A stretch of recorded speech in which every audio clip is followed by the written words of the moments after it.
Hello, welcome to Inspiring Women with ADHD. I'm Renee Allen, the host of this podcast, and I'm excited to be here. No small feat. Did you know if you're watching on YouTube, I can move this little thing that says Renee Allen. It was up too high. I don't know why. I should just move it up to the microphone, huh? Okay. I wonder if I can turn it. I don't know. I'll put it back down. Anyway, if you're just listening, don't mind me. I'm just playing with my eCam possibilities here. But thank you for being here. I'm excited to be back. I feel like if you're watching on video, by the time, I don't know, another month or two is up, you're going to see every angle of this room because I keep trying it from different ways. But I'm showing the window right now because I like the windows. And then I don't have to worry about if a book's up straight or whatever. But that's not what I'm talking about today. It kind of is, actually. I'm talking about emotional clutter. So I have been decluttering this month. Have you been doing any decluttering? I have. And I have been researching and learning more and just evaluating more about why clutter messes with our brains so much, why it makes it difficult to do things. Some people don't seem to have a problem with it. They just, kind of think, oh, I'm fine. I can work with a mess. If your brain is already cluttered or scattered, it might be harder for you to work with a mess. Or you might have a brain that has a hard time making it not a mess anymore. So it can be a struggle for sure. Or you might really thrive on cleaning and organizing because it does feel good to have that space. The same thing can happen in our brains, emotional cluttering, whether it's actually in your brain or in your body. Sometimes we notice it with the thoughts that come up, especially when you're going to bed at night. And you finally let go of everything else. You turn off the TV or you're not talking to anybody. Everyone's in bed or whatever. And all of a sudden, all these thoughts come up, especially if you've been in charge of things or there's been a lot of pressure to do something a certain way. It could be whether it's a holiday or a party you're putting on, a baby shower or something like that. Wedding receptions, that's a big one, or putting on a wedding. It can be hard afterwards with all the evaluating that goes on. That is emotional clutter. That is what's left after something happens, or you have a conversation with somebody, or you went out to dinner with a bunch of friends, and then afterwards you are running through it in your mind. That is common for a lot of people, not everyone. Sometimes when we do these things, we think everyone must do it. Or sometimes we think, am I the only one who does this? It's a little bit of each. And when you do have this emotional clutter, when you hang on to these thoughts, evaluations, analyzing, all of this, it drains your brain. It puts a toll on your body and your brain. And it can make you exhausted. It can make it hard to fall asleep at night. It can make it hard to focus on what you need to do during the day. It can cause you to want to go back and explain things to people or talk it through or whatever. I have 6 kids. I think I've told you that a few times before, but I have 6 kids. They're all grown up. They're all 20 or over.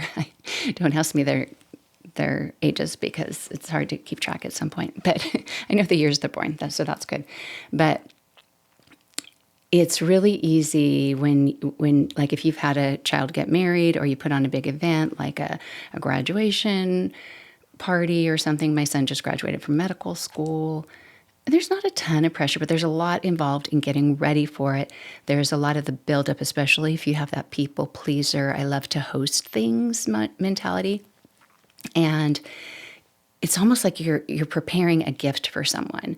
So you're trying to figure out all these things within the realm of what you can do, because at some point you might max out, and it's different at different stages of your life. You might look back to one time and think, I used to be able to do all that, but now, I got to simplify it.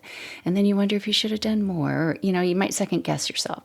So all of those things that happen in your mind in the figuring it out, the planning, the doing, and then the holding on. And not only just the event or what you did in measuring that, but the conversations that happen. I can look back to the different weddings or receptions that I planned at our house or an open house or something.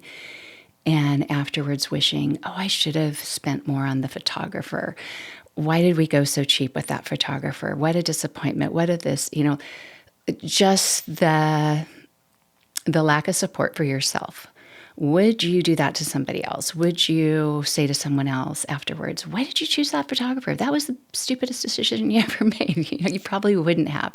But if you rethink things, you keep filling up your mind with the emotions that happened or the conversations, or I'd even thought back to they had really good sandwiches at this one restaurant that we had their little reception open house afterwards. And because I was talking to so many people, I kept thinking I should sit down and eat this sandwich. It looks really good. But I'd start to, and then somebody would come up and talk to me, and then I'd talk to them, and I really barely got some bites and didn't get to enjoy it. And I regretted that. At the same time, I'm sure if I had chosen the other, go sit in a corner and eat this and then come back at it, I probably would have thought something like, I can't believe I missed out on talking to that person. They were here, So sometimes it's a lose-lose situation in the way that we have these expectations for ourselves, or we have this level of perfection, even though it might not be some Pinterest perfection or anything. It's just our own way that we wish things would have gone. And so if you fill your brain up with emotional clutter, unresolved feelings of this person said this, or I shouldn't have said that, or worrying or doubting yourself, just all that mental noise that comes up into your brain, it not only comes into your brain and makes it harder to function with your daily life, it also can be draining on your body. It can add the stress response in your body. You've probably heard about the sympathetic nervous system and the parasympathetic. The parasympathetic is the one that you want to be in. It's the one that is the relax, restore, the calm, just feeling a lot better. If it's hard for you to remember which is which, like a parachute, it's rescuing you. Yay, you're coming down from the sky. I just pulled that out of the sky myself. But honestly, I'm just looking it up. Even though I teach yoga and I've been teaching this and studying this for a long time. Yeah, it's the rest and digest. I just had to make sure because honestly, I cannot hold on to information nuggets as well as I can an overall understanding. And the memories of what my third grade teacher wore, those kind of things that don't matter as much. But anyway, yeah. So the parasympathetic nervous system is what our body is healthier with. The fight or flight or freeze, if you've ever experienced that. And that happens when scary, not just scary, but things, more emergency situations, or you really need to be on guard. That's a good response to have. Our bodies need to have that response of, what's going on? And taking care of it. But if we get stuck there, or if we bring ourselves there or get caught in this loop there, that's where the problems are. That's when you have more problems sleeping. That's when you get sick easier. That's when Audie's, what am I saying?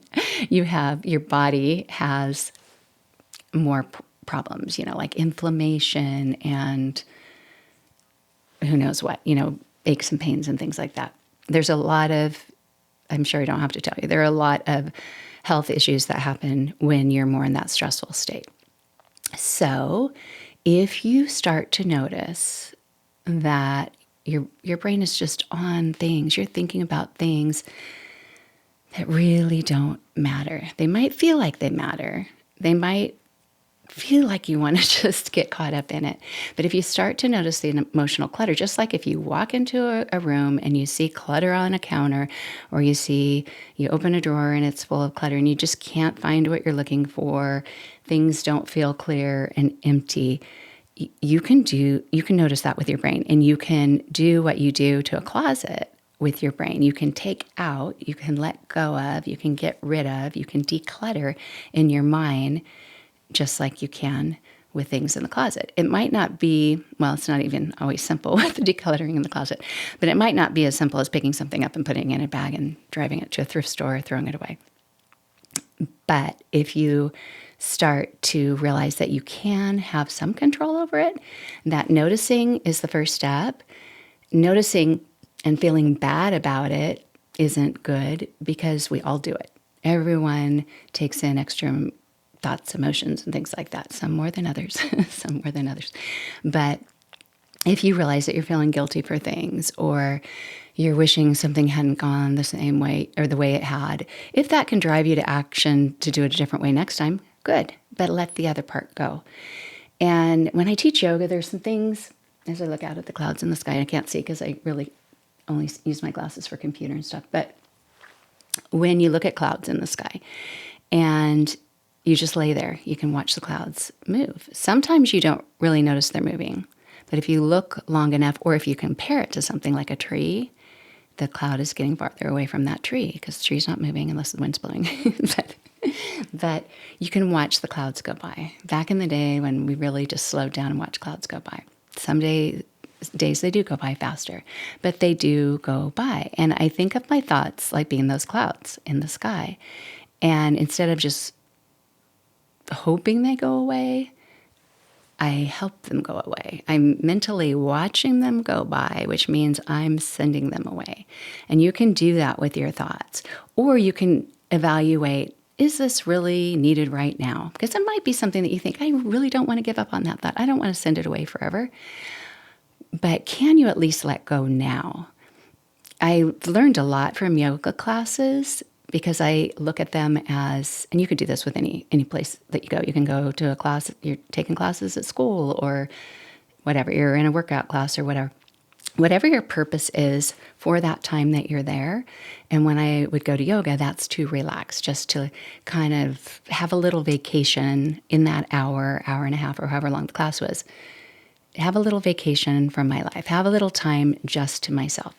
And if I go in there and have the same thing going on in my mind that was happening an hour before, am I really separating myself from what was happening before? Not really. I'm just changing like the environment. I'm in a different room. I'm doing different movements with my arms and stuff. But if my brain is still there, I'm not really doing the yoga. I'm not really letting go. If I went on a hike with a friend and I'm just thinking, I'm going to go up into the redwoods, which I used to do a lot when we lived in the redwoods, go on a hike and just bond with this friend. But if I'm going up there and just still in a mood that I was in before, bringing whatever was happening before there, I'm not really, obviously in the moment, I'm not taking advantage of the opportunity that I have to have this be a meaningful and wonderful experience. And hopefully a lot of experiences that we have, the aim is to either, enjoy or help someone, benefit in some way. And if we're disrupting that ability for that to happen, then just looking at what you're doing, not anybody else is doing. Maybe somebody else started that because just being with them and that conversation brought those emotions, but you're the one that's keeping it going. You're the one that's keeping it going. So noticing your power in that and what you can do to get rid of that emotional clutter is really helpful. Some examples are me going to a yoga class really late. It can happen with ADHD. It can happen if you're like running behind and trying to do too many things. That's more my go-to now. But there have been times when it's more of the complete brain glitch of, for some reason in my mind, even though I've been to this class 20 times before, today I thought it started at this time, that time, not that time. How did I mess up on that? So you walked in a half hour late. It was an hour and 45-minute class. So I wasn't halfway through, but I could tell I wasn't at the beginning. And I got in there with the purpose of enjoying that yoga class and learning and trying new things and letting go and all those things. I go in a little bit horrified that I'm so late. And not sad that I missed out, but just like, that was so lame, like why? So I go in and the teacher, who was my trainer at the time, said, oh, come in here, a room of 40 people. He puts me right up next to the wall. So for my first challenges, I'm doing yoga, honestly, with my face less than a foot from the wall and trying to not have my hands hit it and stuff. I'm like, oh, thank you for that. So that was my first mental challenge of, can I do this and still enjoy it? So I learned at some point that when you go into a yoga class, things will happen. Like one time I went in, it was a free class. I learned don't go to free classes because too many people come and they're not always the best. That might not always be true, but that's what I thought that night. But anyway, I went in, 2 teachers. Some yoga teachers like to sing. I've never done that. Some yoga teachers like to sing, unless I'm like singing along with Sting, but I don't think I really do that when I teach. But anyway, so yeah, these two teachers were singing at the beginning, like after doing some Om things. And I enjoy doing that in a class, but I don't teach that way. It feels good to do it, but it's not my way of teaching. But anyway, so they're teaching, and I am very sensitive to people who are off key, and they were very off key. They were not gifted singers. They weren't even what's the word for like adequate or something. Tone deaf. So that was disruptive to my ability to relax because I was just like, oh, please stop singing, because I don't know if they were trying to harmonize or if they were trying to sing the same note, but it didn't sound good. Yeah, so it was interfering with my ability to relax. And I thought, I just want to leave. And I thought, if you want to learn something right now, what's going on in your brain? Can you let go of that? Can you endure the situation that's not unsafe? It's just somewhat disruptive or annoying. And noticing what's going on in your mind and still being able to appreciate a moment. Maybe I wasn't appreciating that moment, but the rest of class, it got better. In fact, toward the end, they did a pose that I use all the time when I teach now. I learned it in that class, and I'm so glad I didn't leave because I kept thinking, go out of the car right now, go. I kept thinking about it, but I stayed. But noticing what's going on in your mind, instead of getting caught up in it, like, this is driving me crazy to hear them sing like this, and just noticing, it's driving you crazy to hear him sing like this. Can you stay here a little longer? Can you practice this whole idea of breathing slowly and relaxing and being calm in a moment that doesn't feel calm? Or arrive really late and be really close to the wall.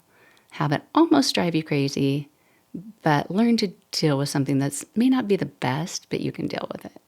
The other thing that I noticed in my mind during that class was my practiced apology. Do you ever have a moment like where you start thinking, I need to apologize to this person. I need to let them know I'm really sorry because blah, blah, blah, blah, blah. Well, this is what I was doing during that yoga class because I thought, I came in so late. So I was practicing my story that I was going to tell the teacher afterwards. I was practicing in my mind, like, I didn't realize for some reason my brain did that, And at some point I backed up and noticed like that my thoughts, that cloud in the sky. What is your brain doing right now? Are you helping yourself right now? Are you even able to do anything with these thoughts right now? No. So then just let them go. Like, what does it matter? Whether you say that to them or not, or whether you think of it at the end of class, do that. Don't interrupt this time. So with your own emotional clutter, whatever thoughts that are just, just kind of going around in your mind and that are building up some tension in your body. If you notice with your shoulders or if you just can't focus on what you need to because of this loop that you're caught in, identify that. Just ask yourself, am I feeling guilty about something right now? Am I feeling shame? Like that was kind of embarrassing. I've done that before where I just think I have reacted emotionally to that and I wish I hadn't. I've noticed that a few times that when a few people have told me some things in yoga classes, I have a response. It's not like an angry thing, but it's almost like I get defensive or something. I don't know. It's hard to just explain without boring you with the details. And it might not even show up to them, but I think that's not who I want to be. I want to just be like more of an observer to what they tell me, like, oh, that's really interesting, instead of judgmental. I'm just laughing when I can't get words out of my mouth. But anyway, yeah. So here are 5 types of emotional clutter that can be common with ADHD.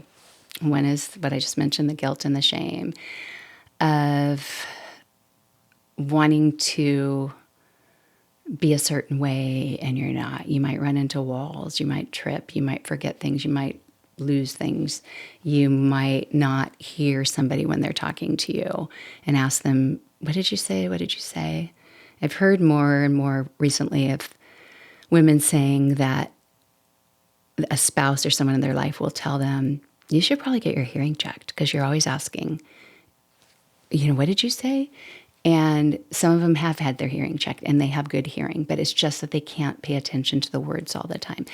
And not feeling bad about something like that. It is just how your brain works, and you do the best you can, and just not carrying that with you. I'm trying to learn right now, like I would say in the last couple of years, to not apologize for the way I am, because I tend to want to answer a text with a long answer.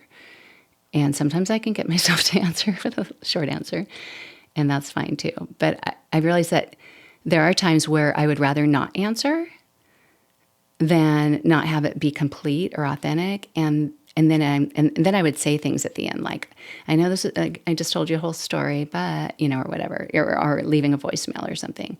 And I've decided, you know what? Who cares? Who cares? If that bothers that person, maybe they won't text you anymore. That's okay. But this is you, and you can have your relationships the way you want to. So you let go of that, so you're not carrying that with you and not walking away from a situation feeling that way.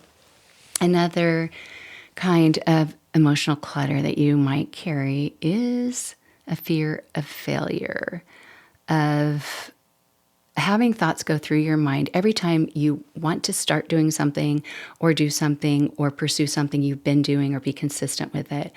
And the idea that, well, I won't be able to do well at it, or this will be embarrassing if I try it and people find out about it because I'm really not that good at it.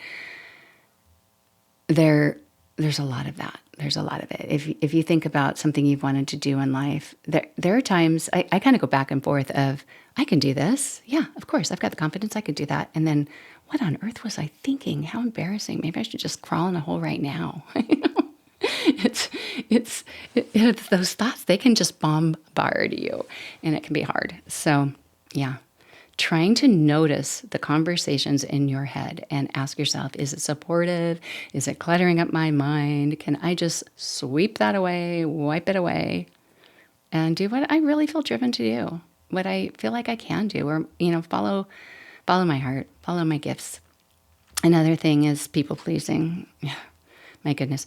I just did this life coaching. I just finished a life coaching training, not because I want to be a life coach, but just because I wanted to have a certification to just understand what they do. I don't really want to do one-on-one coaching or anything like that, but I just thought it would help me understand working with people and learning what they do. But anyway, they had sections on people pleasing, and some of the experts said there are 5 types of people pleasers. Some said 6.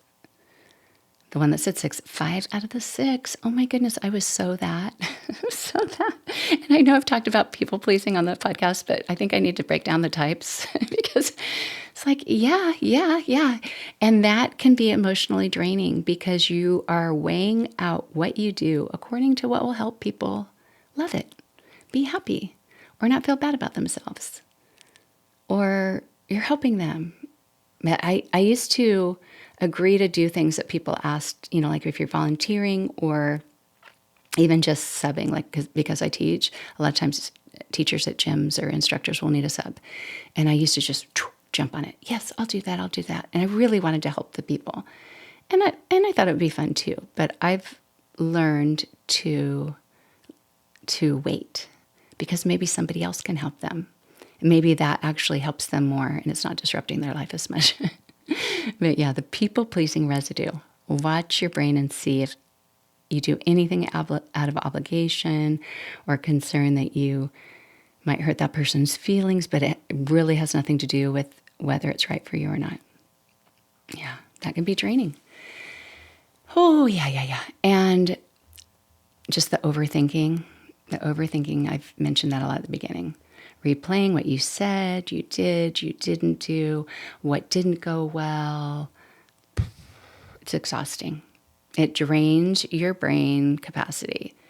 And then you're not as emotionally adept. You're not able to function during the day. And that's what we want to do, right? When we get sick, do you ever get sick or injured, break your foot or something? I'm just laughing because I have 3 times. But you have a lot of time. You have a lot of downtime. And then you think of all the things that you normally could get done and do. And, there are a lot of things that you do every day and need to do. And when you are healthy and not injured, you don't want something like this to get in the way. When you have that capacity to do it, you don't want your, like some people say, I'm getting in the way of myself. I'm getting in my way. Something like that. There's this phrase. I don't know. Okay. The other fifth one. So emotional rejection sensitive dysphoria, RSD. I've talked about that before on the podcast. That is either feeling bad, carrying the pain from a real rejection, criticism, or not being understood, or even perceived rejection, criticism, misunderstanding. And if you have children with ADHD or grandchildren, I've even seen this with a few of my grandchildren who have ADHD, and I see it so much in myself. I see it in my youngest son when he was growing up, is it's not always about trying to, some people think that you're debating or arguing because you're trying to be right.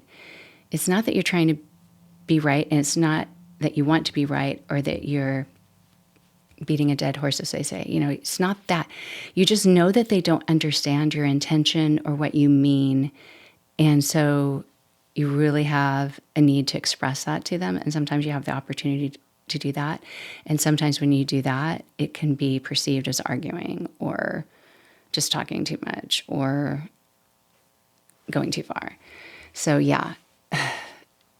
So it's hard because if you have that emotional response, and no matter what you say, people aren't really understanding you, or you wish that they did. And it can even go back to if you're a mom who has older kids and going back and reliving old memories, and you can see that they took it so much differently than you did or you intended. It's hard.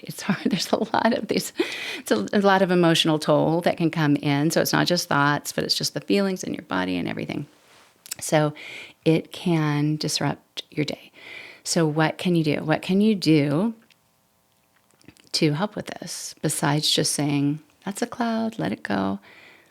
With the feelings, emotions might be harder to do with thoughts. Thoughts, you can put new thoughts in your brain easier by singing a song, by praying, please let go of this. There are so many things that you can do to let go of thoughts, to take away that. One is feeling gratitude, and not just feeling gratitude, but writing down or thinking of people, places, things in your life that you're thankful for. If you do that, you can't be thinking of the other thing at the same time. If you're thinking of things that went wrong, think of things that went better than you could imagine that day. Or think of someone who doesn't understand you. Think of somebody who loves you and adores you and things that they've said to you to express that.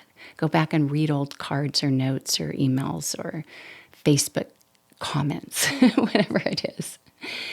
Take those things and feed that part of you that you need so that you aren't carrying all this with yourself. And there are a lot of things that you can do to let go. But just recognizing it to begin with is important. Physical activity can help you let go. Whether it's the cardio, I hope this isn't making noise near the microphone. I never know. Yeah, I move with my hands a lot. But cardio, hiking, yoga, weightlifting, good music, all of those things can get you in a different mental space. What's funny about that is I've noticed, and maybe you have too, that when you go to bed at night or if you wake up during the night, thoughts come up that you really didn't have time to, or maybe you thought about a little bit during the day, but they get magnified at night when nothing else is going on. When I used to get up and exercise first thing in the morning, get up and do like an hour cardio workout or weights or whatever, as soon as I'd get started, something would come up in my mind that was a problem from the day before. And I thought, this is so weird. So weird. And it was my time alone. My kids usually weren't up yet, or the older ones were getting ready or something. But I just think, why am I thinking of this now? And so when I'd be doing my kickboxing, I'm just going to try to get rid of this or whatever. But things will come up if you're carrying it with you. And any kind of body movement with controlled breathing, whether it's, weightlifting and exhale on the push or whatever, all of that is helpful for your body. Talking to a friend is helpful. Sometimes just that verbal processing without burdening the other person is helpful. I don't know if you use Marco Polo. I use it a lot, where you send a video. You can do that on WhatsApp too, but in Marco Polo, it's just kind of like a text back and forth. In WhatsApp, you actually have to record it, and it's limited to like 6 minutes. I've gone over a few times, so you have to curb your time on WhatsApp. But sometimes I'll make a Marco Polo to my daughter or something and vent about something, and then afterwards think, she doesn't need to hear all that. Like, I don't need to weigh her down. I've gotten it all out. I can delete it and then go back and just, hey, how's it going? It still helps to feel like you're talking to somebody, talking it through. So some people do journaling or, kind of a brain dump kind of thing. You can write down everything that bothers you, but you can even just record it, pretend like you're talking to a friend, and then delete it. You could. So, yeah, you can pray for sure. And, yeah, you can also reframe it. That is a life coach kind of thing, where you look at it as, this happened. Can I see it through a different frame? Can I see it in a different way? Have a more positive outlook on it. And just letting go. Just letting go. Tell yourself what I ask myself is, does anybody care about this but me? Most of the time the answer is no.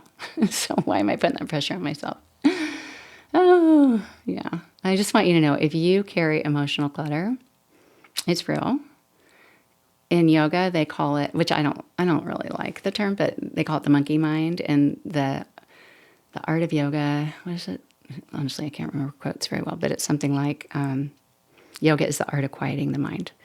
Because I think this whole yoga idea was, not that I know philosophy that well or anything, but it was trying to let go of all the kind of natural man mind things that come up that aren't as important and are causing problems for us, and just letting go of those. So it's just a method of doing that. And then the yoga movements came because sitting and meditating forever, these people that were doing it got really thin and weak and frail. So they added movement. And then, other people use it for different reasons.